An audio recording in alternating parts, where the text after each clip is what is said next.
Stranger Things 3. I am a huge fan of Stranger Things. The other two seasons I gave a 5 out of 5. I'll go ahead and ruin it for you right now. This season's getting a 5 out of 5. I enjoyed this show. Is it the best show ever made? No. I mean, especially season 2. When you come off of it after watching it straight up, I was pumped. But when you go back and think about it, there was some weaknesses to season 2. The whole episode where Eleven goes off on her own that everybody hates. I agree, it's not that great of an episode, and I'm glad they kind of, in this season, don't even address it, and that's kind of long gone in the history. But this film is, or this show is great this season. I really, really enjoyed it. There are some things in it that are not great, but overall, I did enjoy it. Now, let's get into it. The reason Stranger Things is so good is these characters, and now that we're going on 3 years with them, it's really building towards really caring about a lot of these characters. Eleven is fantastic. Millie Bobby Brown puts on one hell of a performance. The guy who plays... he was the Power Ranger. I can't remember his name now, but he plays Billy in this. He was in the second season a little bit. He's really good in this film. He has a lot to do in this season. I keep saying film in this season.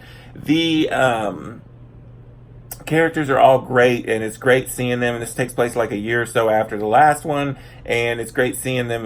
They've aged up a lot about it. When they start off in the first scene, you're like, whoa, we've gotten a little older here. And everybody's chemistry is really great. We have these kind of sections that the kids are kind of off in. There's like a group sectioned off that for most of the movie, but you get to introduce new characters in a really cool way by doing that. And this time, at least, we didn't have Millie Bobby Brown off on her own for large chunks of the movie. She was in with a chunk of the kids, so she had a lot to do this season too. I will say that the couple new characters they added were interesting. One I really liked, the little girl. I can't remember her name now, but she was with Dusty and in that group, and she was really good in the film. At first I was like, oh, I don't know if I'm going to like her, but she gets a lot to do, and she's really funny in the film.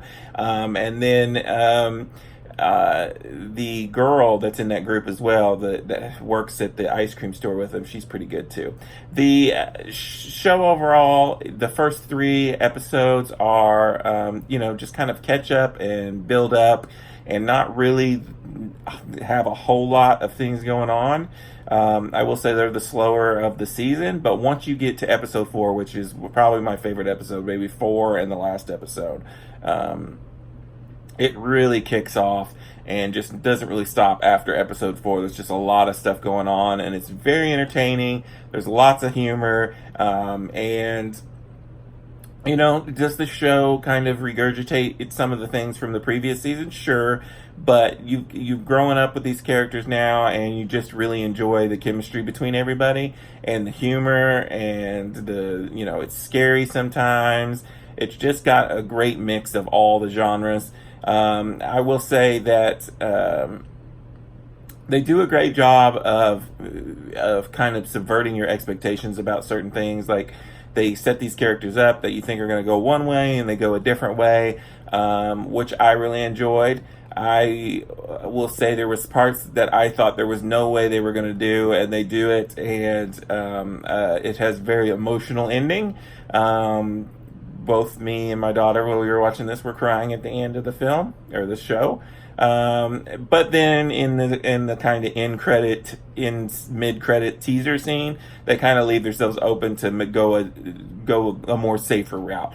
I hope they don't go that safer route, because as many of you know, in one of my films, I like when they do bold things and stick with it. But they probably won't. They'll probably do it. But I think they did it in a good enough way that I enjoyed it either way. I enjoyed the end of the movie, even though it was a little emotional. And I loved, we had such good, good relationships in this film, like middle school type relationships that all of us have probably been a part of. And it was just a really fun time. and I binged it in one day, and now I'm sad I got to wait another year and a half for another season of Stranger Things. David Harbour's really good at this too. He's really angry for most of the season, but he's really, really good.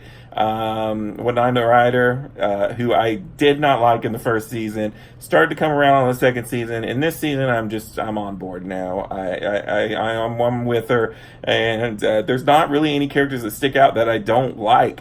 Even characters that are a little over the top from last season, they've brought them back this season and kind of, I don't know, made me like them. Even characters that were really silly in the first couple seconds and you thought, oh, there's no way that this character is going to be good. By the time you get to the end of the season, they really pay it off in a really clever way. So all around, I really loved the season 3. It's probably my favorite season so far. I would say maybe season 1's better. It's definitely better than season 2. But yeah, I enjoyed Stranger Things 3. I'm going to give it a 5 out of 5. I'm sticking with my 5s on Stranger Things. I really enjoyed it. It's my favorite show of the year so far. It was better than the last season of Game of Thrones.